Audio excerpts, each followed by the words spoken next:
Video imam salat yang tetap bertahan meski tetap terjadi gempa viral di media sosial. Takbir musola Asyuhada dan Pasar Bali ini ternyata berasal dari Yaman.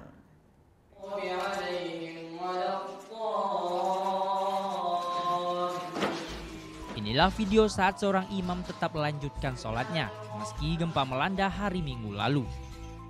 Para makmum yang awalnya berlarian keluar, ada beberapa yang kembali jalankan sholat. Aksi imam ini menuai beragam pujian dari netizen. Dan inilah musola tempat sang imam menjalankan sholatnya. Terletak di Jalan Imam Bonjol dan Pasar, musola bernama Asyuhada ini masih kokoh berdiri meski diguncang gempa. Awalnya musola yang dibangun tahun 1998 ini jadi tempat ibadah siswa dan pengajar balai latihan kerja Pemprov Bali.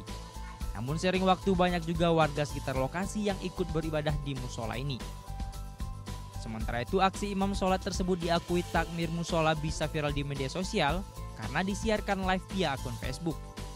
Ada request dari teman, oh kita live aja sekalian Ustadz Qasim ini lagi azan, suaranya bagus.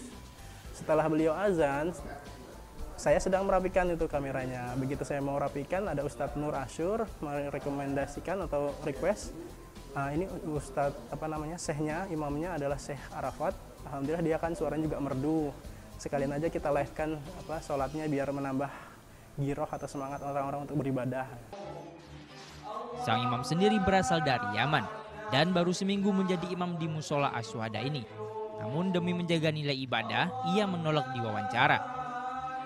Kalau beliau sehari-harinya, sebenarnya beliau baru datang dari luar negeri karena kesini ikut sama temannya. Jadi dia sebenarnya dalam kunjungan wisata sebenarnya kesini.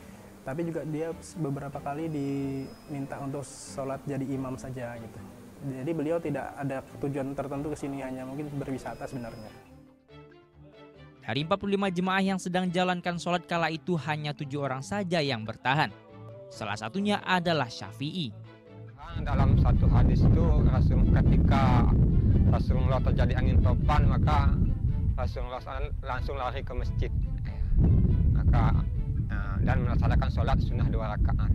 Ini waktu sholat maka tidak boleh lari. Meski viral di media sosial, tidak ada yang berubah dari aktivitas di musola ini. Sholat jemaah tetap berlangsung rutin. Pengajian bulanan juga tetap dijalankan. Surya Sanjaya melaporkan untuk NET. Oh yang beneran? Iya, oke. Tapi gue pernah. Nah, udah kan nonton beritanya? Jangan lupa di subscribe, di like, dan juga di komen ya akun YouTube dari Net Bali. Terima kasih udah subscribe. Yang belum, jangan sampai lupa. Di sebelah sini nih.